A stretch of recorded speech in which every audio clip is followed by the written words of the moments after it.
కార్యకర్తల నిస్వార్థ త్యాగం అంకితభావం వల్లే భారతీయ జనతా పార్టీ ప్రపంచంలోనే అతిపెద్ద రాజకీయ శక్తిగా ఎదిగిందని తెలంగాణ భారతీయ జనతా పార్టీ చీఫ్ రామచంద్రరావు అన్నారు. అందుకు కృషి చేసిన ప్రతి కార్యకర్తకు పేరు పేరున హృదయపూర్వక ధన్యవాదాలు తెలిపారు. ఇది కేవలం సంబరాలు చేసుకునే రోజు మాత్రమే కాదన్నారు. దేశమే ప్రథమమనే సిద్ధాంతం పట్ల నిబద్ధతను చాటుకునే గర్వకారణమైన రోజని రామచంద్రరావు పేర్కొన్నారు. హైదరాబాద్లోని భారతీయ జనతా పార్టీ రాష్ట్ర కార్యాలయంలో పార్టీ ఆవిర్భావ దినోత్సవ వేడుకలను ఘనంగా నిర్వహించారు. ఈ సందర్భంగా రామచంద్రరావు పార్టీ జెండాను ఆవిష్కరించారు. తెలంగాణలో బీజేపీ బలోపేతం కావాలని జాతీయ అధ్యక్షులు నితిన్ నబీన్ ఆకాంక్షించారు. టీబీజేపీ చీఫ్ రామచంద్రరావుకు ఫోన్ చేసి మాట్లాడారు. పార్టీ ఆవిర్భావ దినోత్సవ శుభాకాంక్షలు తెలిపారు.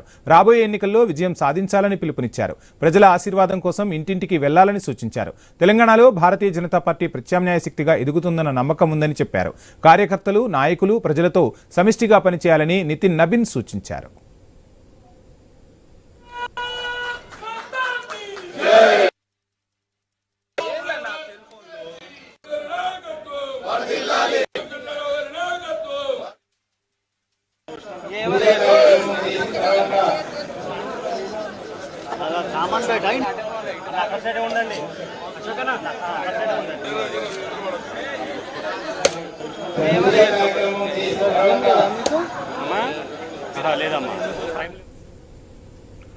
సరిహద్దుల్లో